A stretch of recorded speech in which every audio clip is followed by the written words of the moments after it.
to the book of Micah. Micah chapter 6 is where we'll start this morning. Micah chapter 6. So there's a story of an instrumental quartet that was working on a piece of music by a modern composer. It was a piece of music that had more black than white on the page, which is the way of saying there were lots of notes and lots of very fast notes. So this quartet worked and worked and worked to get every last note perfect. Then a couple of weeks before they were supposed to perform the premiere, the composer showed up to hear them practice. "What are you doing?" he demanded as they played his composition for him. "What do you mean?" they asked. "Why are you playing all those notes?" He said, and they said, "That's what's on the page." And the composer was disgusted. "I didn't put those notes down because I wanted you to play every single one of them. They were just there to give you a general idea of what to play." Now, if anyone knows anything about music, that ain't the way it goes. If it's on the page, you sing it or you play it.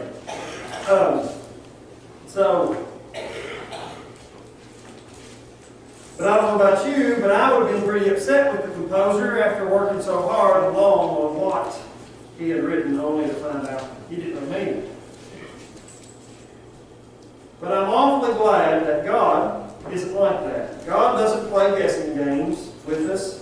He makes it very clear what He expects. And we're going to see one of those places in Micah chapter 6, verses 6 through 8. If you'll read with me. Here, that's verse 1. Verse 6, With what shall I come before the Lord, and bow myself before the high God? Shall I come before Him with burnt offerings, with calves a year old? Will the Lord be pleased with thousands of rams, 10,000 rivers of oil? Shall I give my firstborn for my transgression, the fruit of my body for the sin of my soul? He has shown you, O man, what is good. And what does the Lord require of you? But to do justly, to love mercy, and to walk humbly with your God. Let's pray. Heavenly Father, we thank you for this time that we get to come into your presence and your house, Lord, be with your people. Lord, we thank you for your holy word. Lord, this is your revelation of yourself to us. And we thank you for that. Lord, as we look, as we study, as we think about this set of scriptures that you've given us today, help us to realize what your requirements are and what you want for us, so that we're clear on that. How are we coming to God? Which in the precious name we pray. Amen. So, first, how to come to God. That's kind of what the question's going to be talking about. The question we're asking today, and what we're going to be answering hopefully through Scripture. So, first off, kind of through this as we see, do you come through outward devotion? Of course, the answer is no. There can be no forgiveness of sin without the shedding of blood. That comes out of Hebrews 9:22b. That's just when they break down the Scriptures, and part of it kind of may talk about something else, and then it goes into something else, and that's why they do that. So the second part of 9:22 says, in chapter of Hebrews, there's no forgiveness without the shedding of blood. Because the blood sustains life, and God appointed life, the lifeblood of an animal to atone or cover sin. That comes out of Leviticus 17:11. That's, of course, paraphrased. But that's where that comes from. And so, you have to have sacrifice to be forgiven. So that's not what I want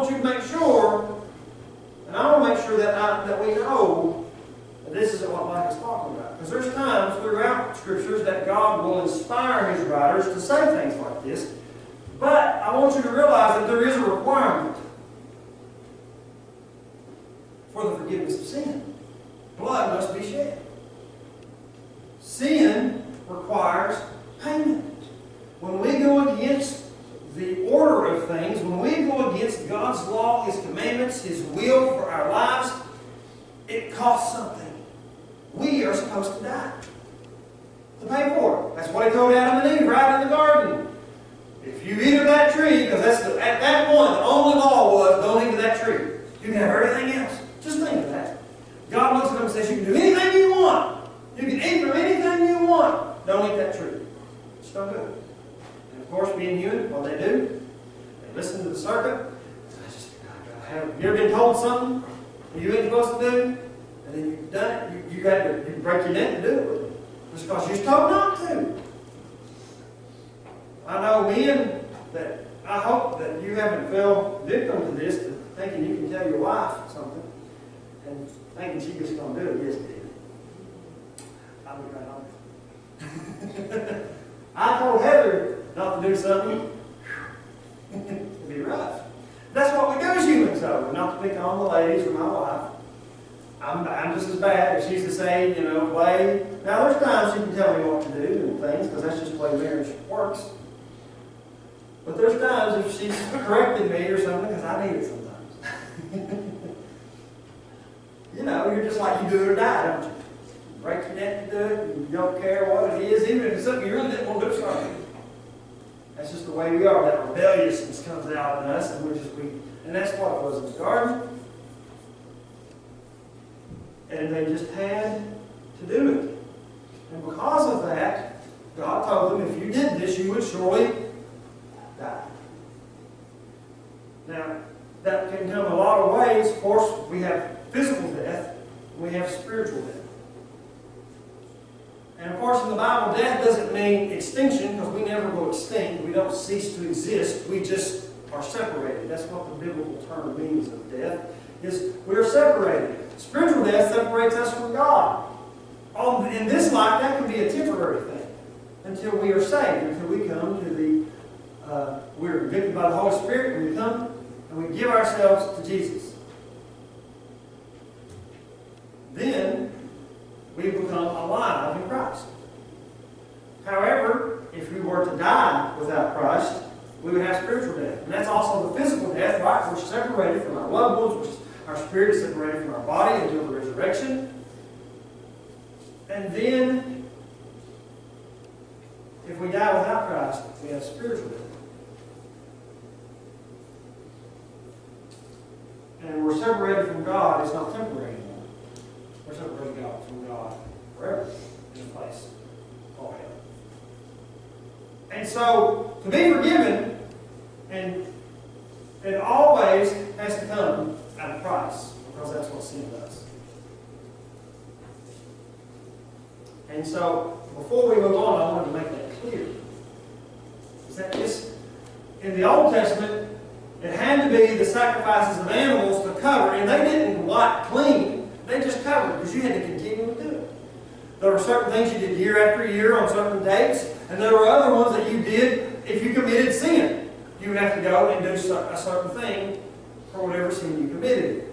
A ritual and a sacrifice. However, even though that was necessary, it wasn't the only thing. And so what we're going to see with Micah here is it wasn't that they shouldn't be doing these things, like the oil, right, it says in here, and the sacrifices. That was a part of that thing. Just like Jesus, as it translates into the New Testament, He had to die. No way around it. He wouldn't have if there was any other way. His sacrifice is once done, not continually like animals.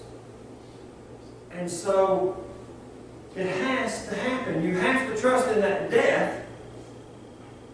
But what Mike is getting at is God has always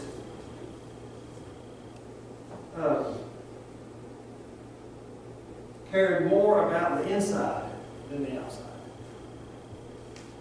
There's several times in Scripture that He says things like, I know what's in a man. I know the heart of a man. He knows this. He knows our innermost secrets that no one knows but He. He knows it. And what Romans tells us in Romans 5:8, He loves you anyway.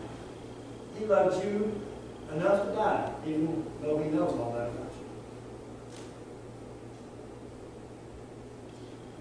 you. And so He cares more what's on the inside than the outside. And so though those things are required, yes, they had to do those sacrificial things. There's certain things we have to do sometimes. And we have to trust in Jesus. Have to. Can't get around it. But once we do trust in Jesus, God cares about the inside. He wants there to be change. He speaks about it all through the New Testament. So, meaning even if an Israelite then did all the requirements of the law and atonement rituals, or now, for a Christian now, confess Christ but still holds on to worldly sin, it isn't pleasing to God. That's the gist of this. So outward devotion, just because you can talk the talk and look like you walk the walk, if it ain't going on in here, if you ain't truly committed and changed, you can't come to God that way. Next is man-made rituals or false religions. He mentions a specific one because some of this stuff that he's talking about, the oil and the sacrifices and offerings, yes, they did that within temple worship of God, but false religions killed animals and did all that stuff with oil and incense too.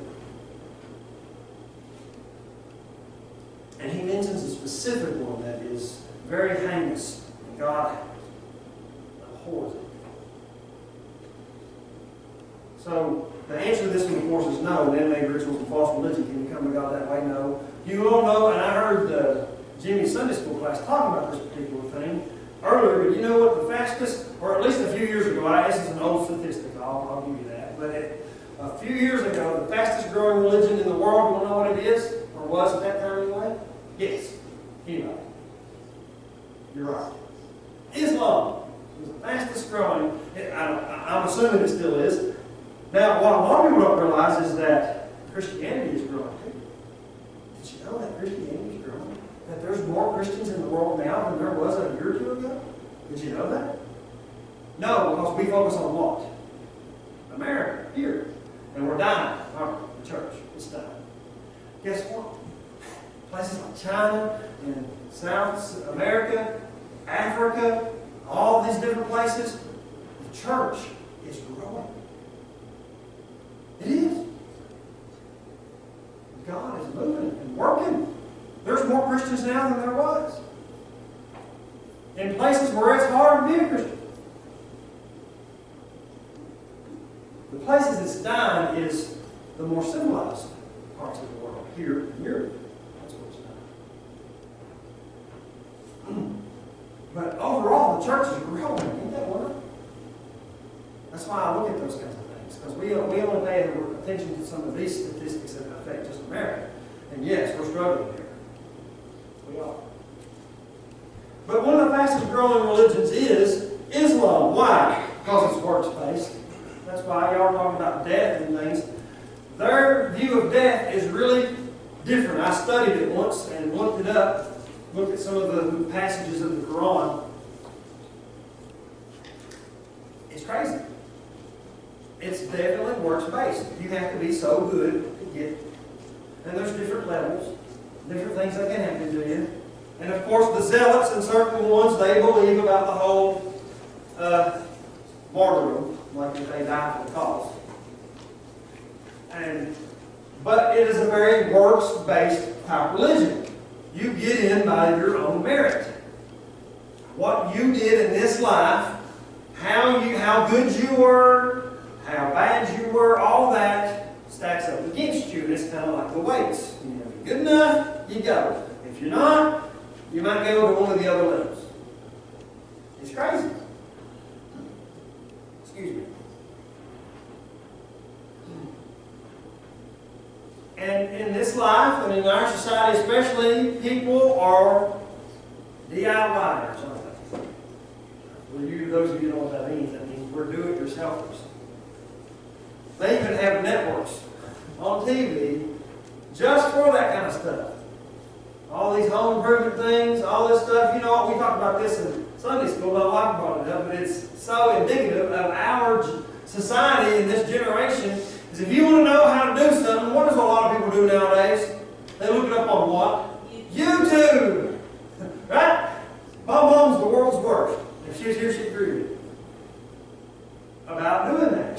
If I need to do something, I'm trying to figure it out. I was like, I wish Dad was here. I'd ask him to tell me how to do this. She's looking up on YouTube. That's what I do. And sure, before she's done talking, she's got it up on YouTube playing the video. So I can watch how that person does it, and then I can do it. So, but we are, right? We want to do it ourselves. From birth on up, you know, as soon as the kids learn how to speak and stuff, I do it myself. Maddie's thing was, her little phrase was, when she was like Eli's age, a little younger, was, I do it my own self. That's what she said, I do it my own self. That's what we want to do. We want to do it our own way. We want to go to God on our terms, not His. Actually, we want Him to come to us on our terms instead of the other way around.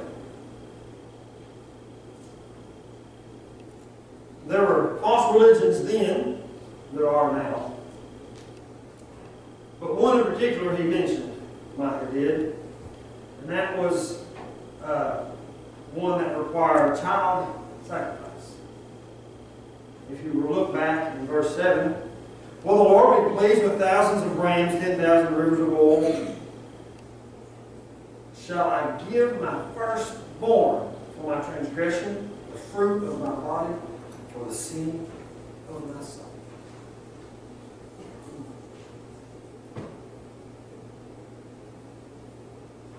Well, if you were to look, and I can't remember exactly, I thought I had it broken down, and I don't. But, and I might get my scripture here, my message. Okay. It's in Jeremiah. I can't remember the chapter and verse. I do have it written somewhere, and I forgot to write it down in my study. But in that, he's talking about pagan worship, and that was one of that. Jeremiah, of course, wrote when, right before Jerusalem was conquered by the Babylonians, during the time that they were conquered by the Babylonians, and after the time that they were conquered by the Babylonians. That was when he lived and wrote the book of Jeremiah, and most think the book of Lamentations. Because at one time it was connected. It was Jeremiah and Lamentations was one book.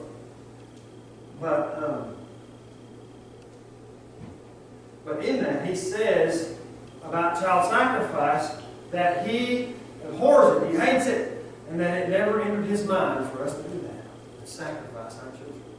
Yes, he asked Abram to sacrifice Isaiah, but it was never intended for him to actually do it. It was a test of faith. God never intended, it never even entered his mind for us to sacrifice children for our sin. Now, he was going to sacrifice his child for our sin. The firstborn, right? The only, the begotten.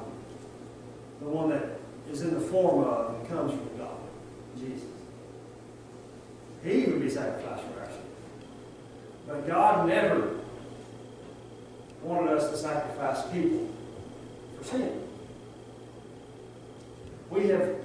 And in that time, they didn't have a very high value of human life. That's what happens when you worship creation over the one true Creator. And unfortunately, we're close to that type of civilization now, at least in America. We worship everything with God. And we definitely worship creation. We worship everything from the children to the whales. So, and when we worship the created over the Creator, human life doesn't have much value, does it? Especially the vulnerable populations, the ones that can't fight for themselves, the young and the old. They're the ones that suffer the most. through things like abortion, through things like euthanization, which is picking up steam.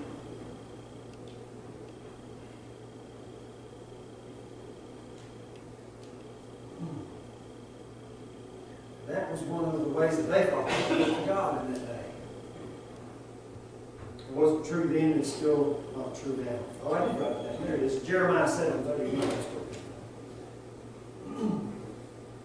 He never intended us to sacrifice our children, please. Never.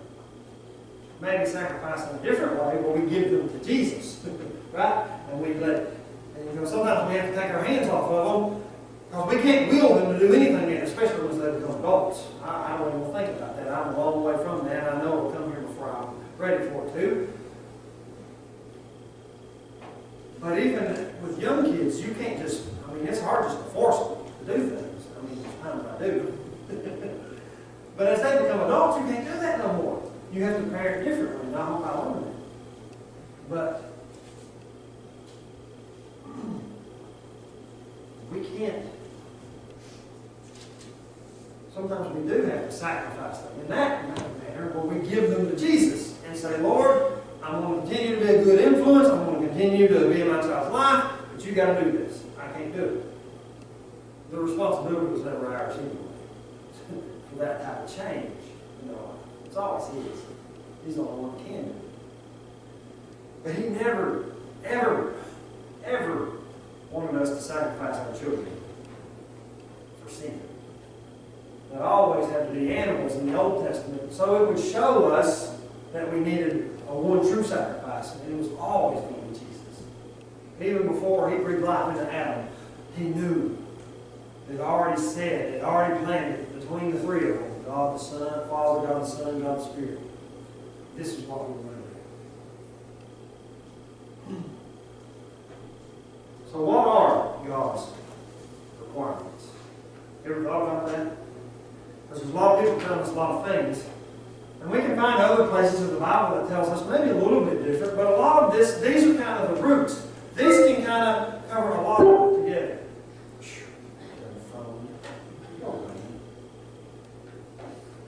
When I want it to pick up my voice, it never does. And when I'm just talking, it hears me. Which I need to turn that off. I'm a little bit of a conspiracy theorist. I always think something. Listen. Anyway, not much of it. I'm not paranoid. But who knows, right? So, what are His requirements? A lot of people tell us a lot of things. So, a lot of people, and I hate this concept, and it happens a lot, especially in our area. Brother so-and-so said it. Right? Well, did you ever check out what Brother so-and-so said versus this? Another thing I just dropped on to me this morning is anything that don't sound right or anything that you hear or listen to, always bring it back to this. Compare it to this. That's what we're to do as Christians, as followers of God.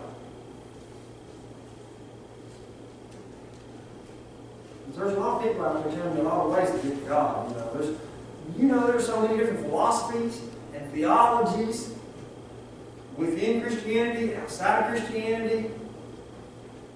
Tell us to do this, this, and this. 12-step programs to get to God and all these different things, right? It's crazy. And so, what we're going to talk about today is how we come to God is going to be about what the Bible says. What are God's requirements? How do we come to God? It's going to be straight from the Scripture, and it's going to kind of cover a lot of things within these three things we're going to talk about. We're going to kind of, because you can go and get more specific, detailed ways from the other parts of the Bible, but this is going to kind of cover all for that. Number one, do justice. Do justice. The word for justice here in the Hebrew means judgment. Like being judged, right? Judgment, a judgment. passed on you. Maybe not judgmentalism, but like in a legal sense. To decide a case. Right? That type of judgment. The judgment has been passed by the judge or the jury. It can mean a seat of judgment.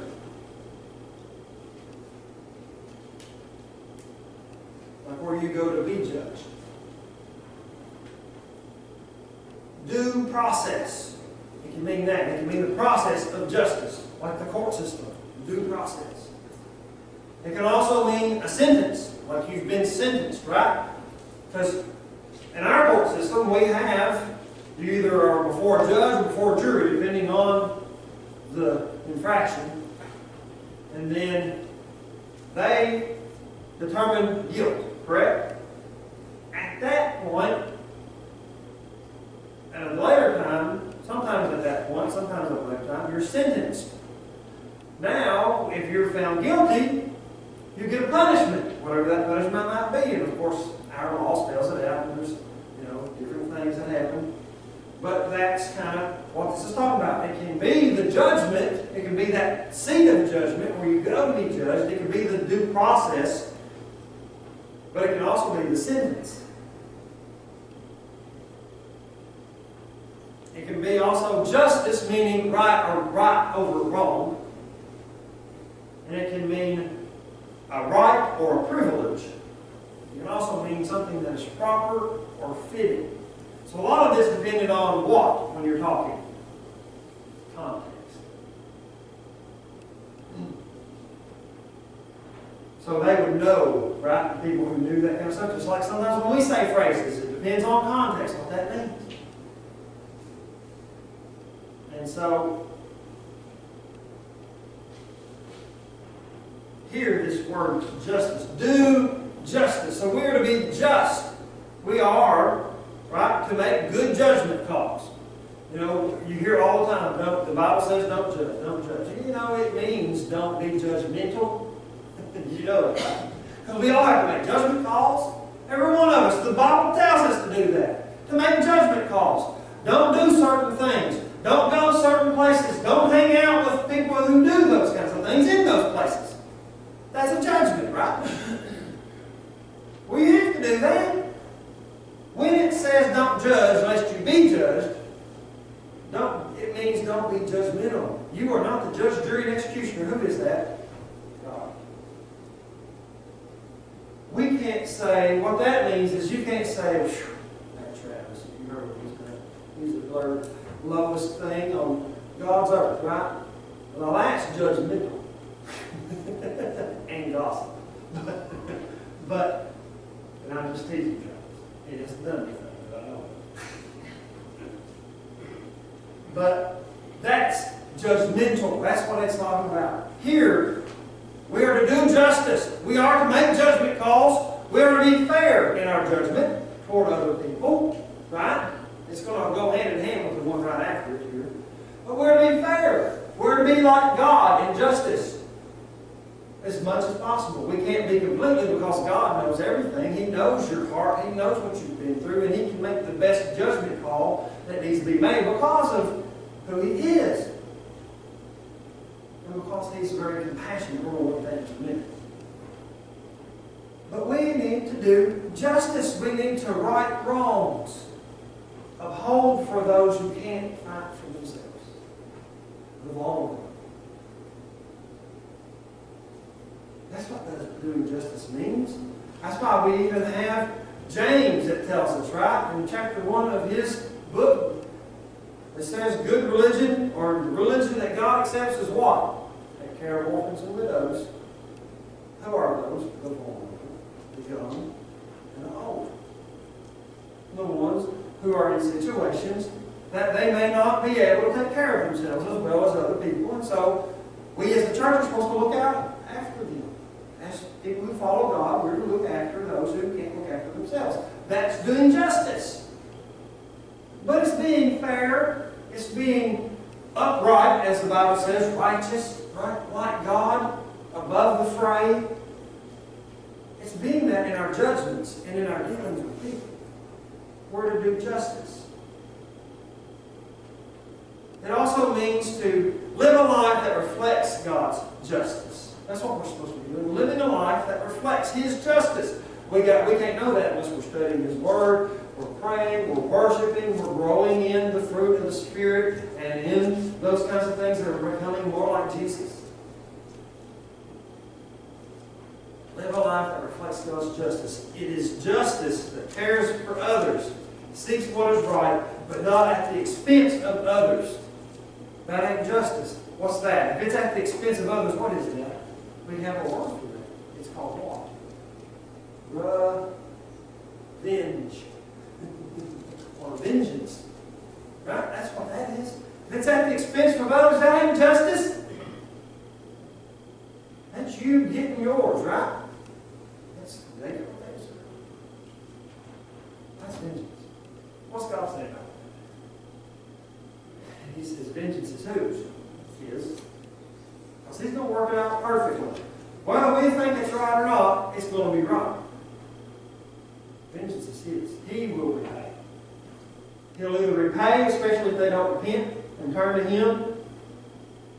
And if they do, they'll receive mercy just like we will. That's true justice. What He wants us to be. That's why I've met and I've heard of people who can forgive people of the craziest and worst things. Because they're practicing God's justice. That ain't natural, is it? There's a song by a man named Matthew West, and that's what it's about. It's forgiveness. It's a really great song. If you ever haven't listened to it, you ought to. And when he was writing that particular album, the way he was doing it is he was having people write letters to him. And this lady wrote a letter, and that's what that song's based off of, is when she told him her child was killed by a drunk driver. And of course that drunk driver went to prison. But the Lord, this is it's a long story and short. The Lord dealt with that lady, the mother. And she had compassion on that person, and she started visiting her in prison. And even helped them get out early. You think about it. A lot of people shaking their head, a lot of blank stares. That'd be hard, wouldn't it? That's God's justice. That ain't ours. We err on the side of vengeance, don't we? But to really come to God, you've got to come to grips with justice, what justice really is. His justice. We got to live a life that reflects that. We got to seek what is right, but not at the expense of others. We have to be a fair and compassionate person as much as we can. You know, Hebrews tells us we don't have a high priest that can't relate to us. We have one who's been tempted in every way that we have, and yet has remained sinless. That's why Jesus has compassion on us. When you stumble and fall and you give in to that temptation, yet there's going to be consequences on this earth, but Jesus has compassion, and He will walk with you through that. Be right there and never turn you away because of His great compassion. We have to have that too. That leads us right into the next one that God tells us how do we come to Him. We have to love mercy. We have to love mercy. Sorry. Love mercy. The Hebrew word for love, the reason I do this is because if we know more what the words mean, because we kind of know what love means. What can love mean in English? We'd be here all day what that word means. It can mean a lot of different things at different times. It's what? Give me that word. Y'all hate to hear it because I say it so much. What can love mean? It depends on the context of the conversation, don't it? Because love can mean a lot of things in English. That one little word, LBE. It can mean deep, passionate love between a husband and a wife. It can mean the sacrificial love between parents and their children. It can mean puppy dog love for a 13-year-old. It can mean other things, lust and passion. It can mean friendship between two people. I just love you. Right? It can mean a whole lot of things depending on the context. Well, guess what? Talking in ancient languages. And so we need to know the context, don't we? And so the Hebrew word for love is somewhat a general word. It can mean love between humans, so all those things that we just talked about, our love meaning, right? Our word for love. But it can also mean the love God has for His people.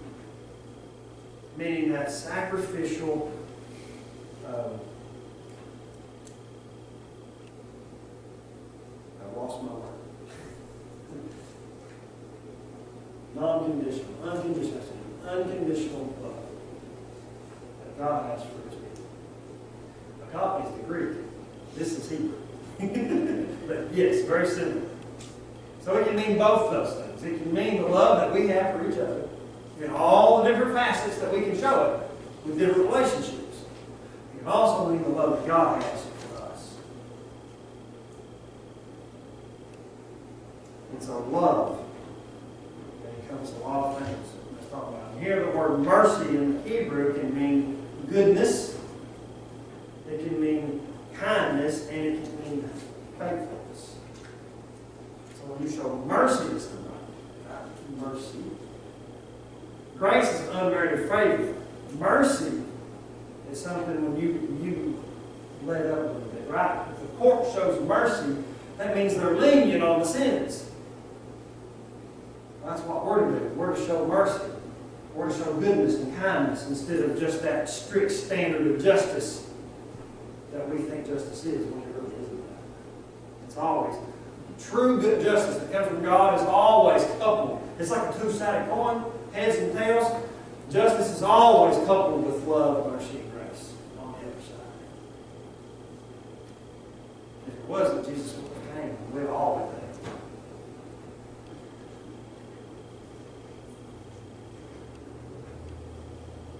So you mean,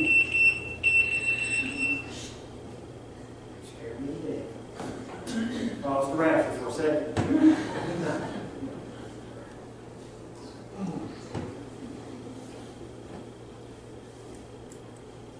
But love, mercy. So we have to have that kind of love for mercy. And that means we love people. Because if you can't show mercy if you don't love people. Right? If I'm not willing to love each and every one of you, I'm not going to care what happens. But you did it, so I don't care. So to love mercy, we got to love people. And if we want to love people, we have to love who first? God. Because love comes from Him. And if we love God, it's because He loved us and He bought us at a price that we talked about earlier. So we have to be able to love, truly love, with all that word means.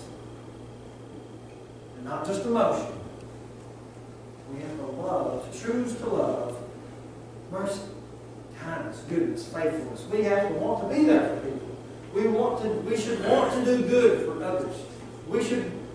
Your natural inclination as a follower of Jesus, not natural to human, but natural because you've been changed by the Holy Spirit, should be kindness.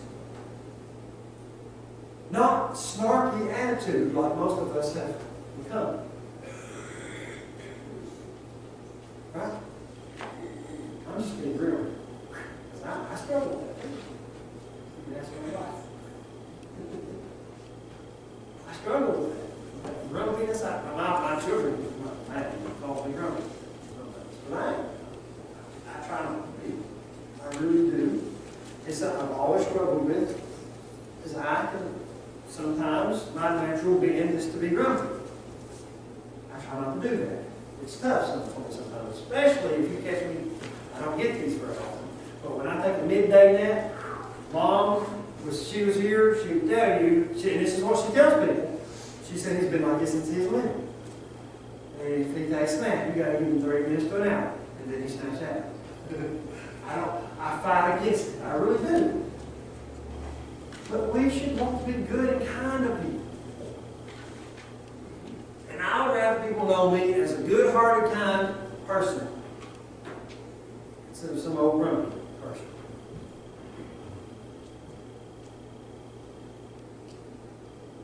But you can't do that without God.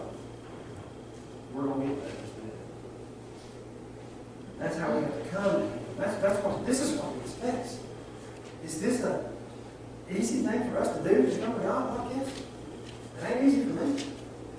To be a just person like He wants, what His kind of justice, to love and mercy. To love and mercy means to exhibit God's love toward people, causing us to be kind, good, and faithful to others. Is that easy? Is it easy for you? Because if it is, tell me your secret. It ain't easy for me. And so what we're going to see is with the last one is the only way we can do the other two. And this is how we come to God. Through faith and salvation, and as we live for Him. Is these ways. The last one we see is, of course, walk humbly with your God. Walk humbly with your God. Walk can mean someone's way of life or to live. That's the way it's used. It's a figurative term in the Bible a lot of times. Walking, right? We use, people still use it that way today because the Bible has affected a lot of our phrases that we use. Or they may not be straight from Scripture, but they're kind of taken, right? Paraphrased. So walk, that's what that means. When it says here, walk humbly with your God, have a lifestyle, a way of life, live in a humble relationship with God. The Hebrew word used for humbly, right, it says, and walk humbly with your God. The Hebrew word here means modest, lowly, slow. Excuse me, not slow. Show humility. So modest, lowly, show humility. That's what this word humbly means in Hebrew. So to humbly, walk humbly, have a humble lifestyle, have a humble relationship with your God is really what it means is to be dependent on Him, to trust in Him, to realize that without Him you can't do it. That's what really modest, right? Not to think, well, at the end of time, I know I've been a good enough person to get in. He's just got to let me. That ain't humble. And that ain't depending on Him. It's depending on who? We will never be good enough. Jesus wouldn't have died if we could. Why would He? Why would He do that if we could be good enough? We can't.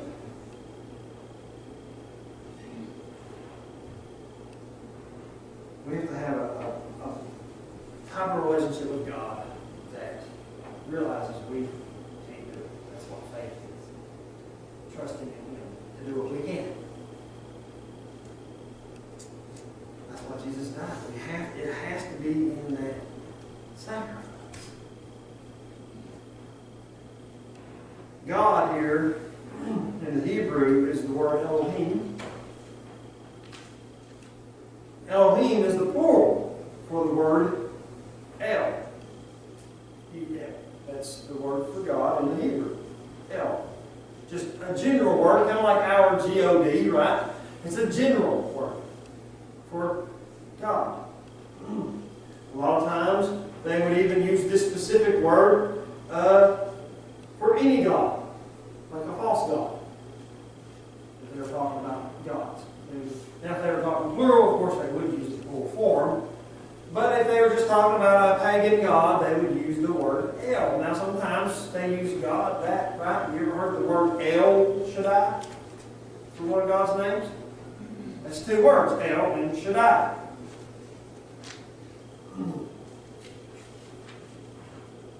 Or, you ever heard the word Beth-El? It means the house of God.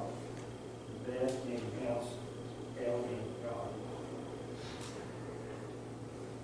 So, it is, but a lot of times in the Hebrew, when they spoke of God using this word, Elohim, they used the plural. So when they were talking about the one true God, they used the plural. That's why when you go into Genesis chapter 1,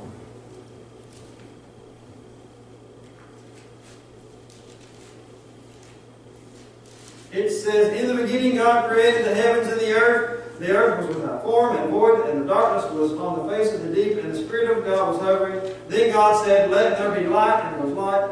And God saw the light, that it was good, and God divided the light from darkness. God called God. They use one more here. God said, let there be firmament in the midst.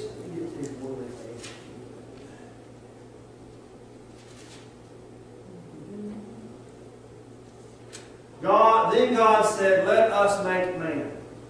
Let us. Right? Because they're talking about him in the plural. That's just what they did. Because separate, they didn't know what they were doing. Because we know, right? God the Father, God the Son, God the Spirit.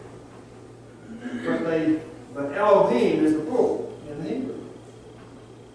Very significant to describe our God. So that's the word here, Elohim. Plural form from El, it's God. So walk humbly with your God, the one true God, not just a God, not just any God, not just anything we call God, or anything we worship, anything that we set apart that should only be for God, but the one true God, Elohim.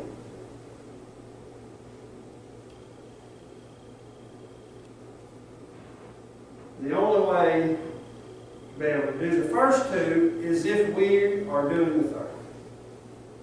You can't come to Him doing justice and loving mercy unless you're already walking in this humble relationship. And that comes through faith in what Jesus did on the cross.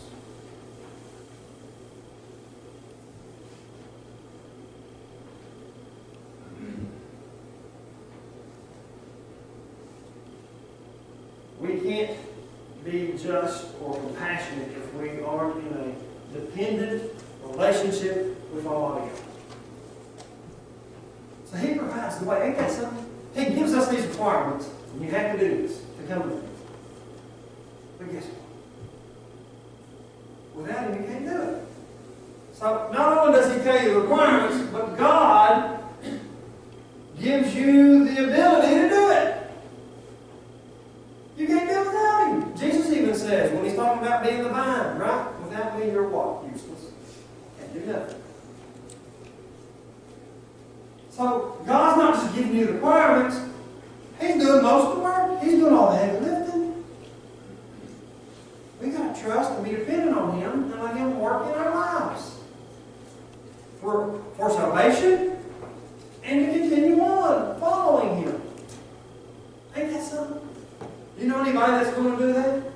Most people just going to tell you what to do, right? They're not going to do it for you. Unless you pay them.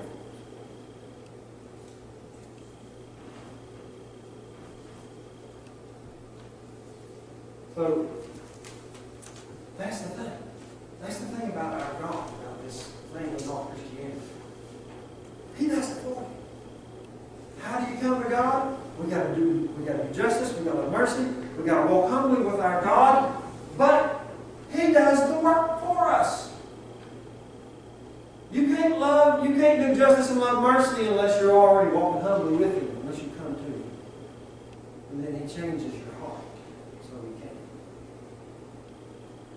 The most humbling thing we can ever do is to surrender to the Lord Jesus. That's hard. Some of us have been Christians a long time. Sometimes we forget how hard that really was. No. It's hard. Because it means a lot of things, don't it? And sometimes we only focus on the negative. You know, I talk to a lot of people. They say things, especially around here. I'll come to the Lord when I settle down. When I'm ready to stop, now let's talk something. Sometimes it's innocent things. Sometimes it's not so innocent things. But once they're ready to give up whatever their life choices, they're sowing their wild oats or having more word, then they're ready to come to God. What's that mean? They're not ready to humble themselves.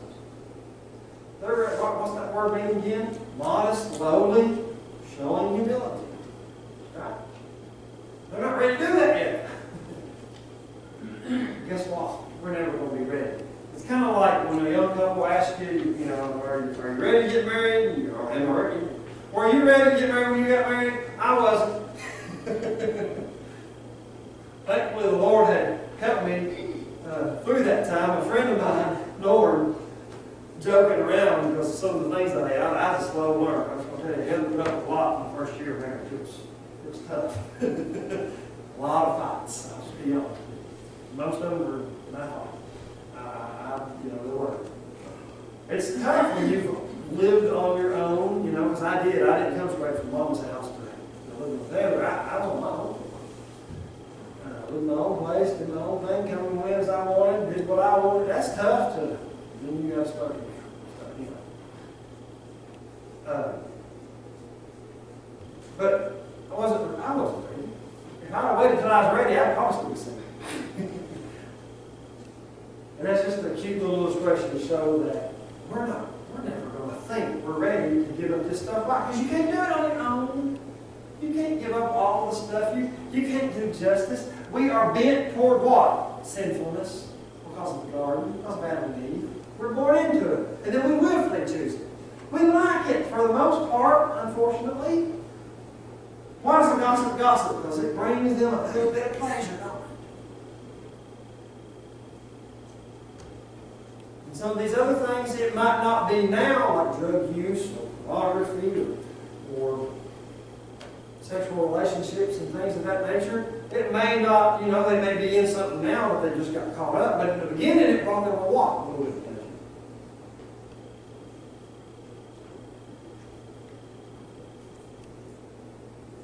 So,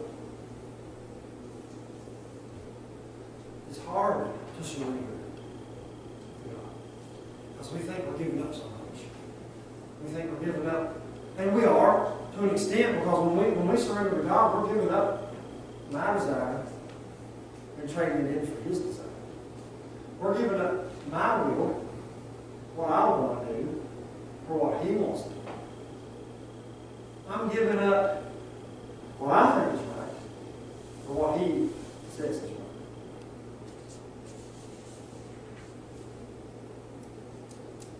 But when we do that, even though it can be daunting and it can be hard, and, you know, either you've given the excuses or you've heard the excuses, or both.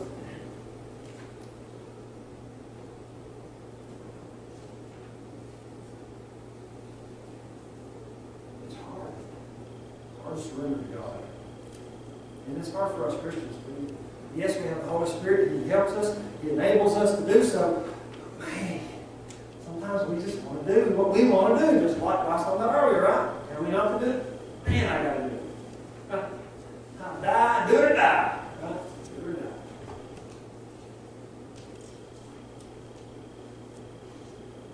We have to surrender to the Lord Jesus and receive the free gift of grace. And that's another thing we have to come to terms with, is you can't do it on your own. We want, just tell me how to do it, Lord, and I'll do it. Well, sometimes there ain't a formula, especially for salvation. It's trusting in what He's already done. That's hard for us. And then after we're saved, Lord, help me how to stop doing this sin, or help me to have more faith, or help me to do whatever it is I'm supposed to be doing. And it ain't always that easy, is it?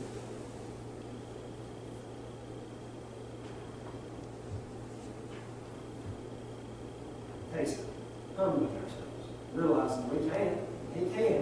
And He may not always show us like that. It's in His time, not our time. Man, it stings me. It stings me, kills me. I know when He's calling me to something, there's going to be a period of time that I got to wait before anything else happens.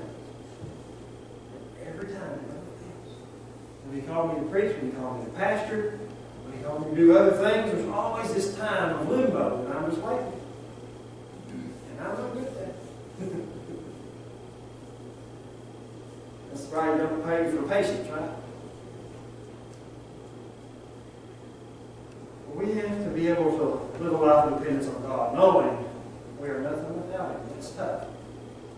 It's hard admitting that you can't do it. Why? Because we want to have this thought of ourselves as well, we're just some person who has it all together, who don't need help from nobody.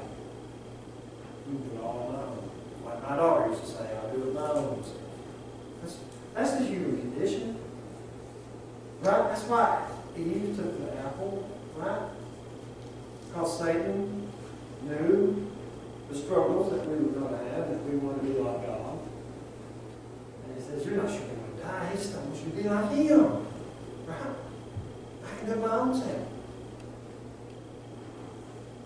And we've struggled with that ever since. So how do we come to God? By seeing things the way He sees it. Doing justice, loving mercy. Most importantly, walking humbly with Him.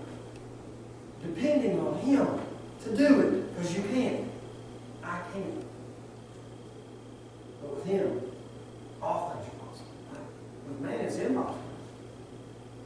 Who can come to God? Right? The disciples asked Him after the rich young ruler left, and He said, right? Because He told them it's hard for the rich to come because they're trusting in their riches. Who can come then, Lord? Man, it's impossible. We can't come to Him. It's impossible for us. But with God, all things are possible. He made the way. He did the work. We just got to surrender. Got to humbly walk with Him. That's right. So, what are God's requirements? Treat people right, do justice, love mercy, be like Him. Right?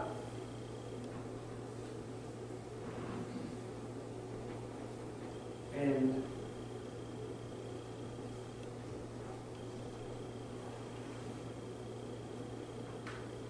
to walk humbly with Him.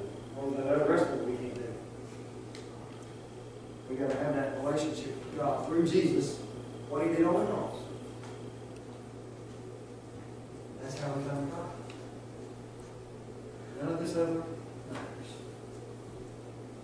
It's what Jesus did on the cross, and we believed it, and accepted it through faith, surrendered to Him, given up my ways, my wants. Now that's a lifelong process too, but we do that daily. It's tough. He calls that dying to ourselves. That's how you come to God. Through a humble relationship, a humble walk with Him. And then that causes us to do justice and love mercy. To think and act like God. That's what it means. As we are becoming more and more like Him.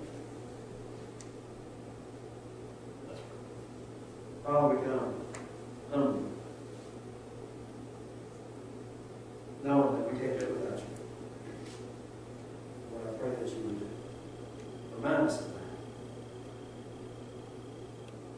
That we can have all the confidence in ourselves in the world, even though we know that we can't do nothing without You, because why? Our confidence lies in You, not in us. Lord, I pray that You be with us. I pray that You would just help us to see how much we need You.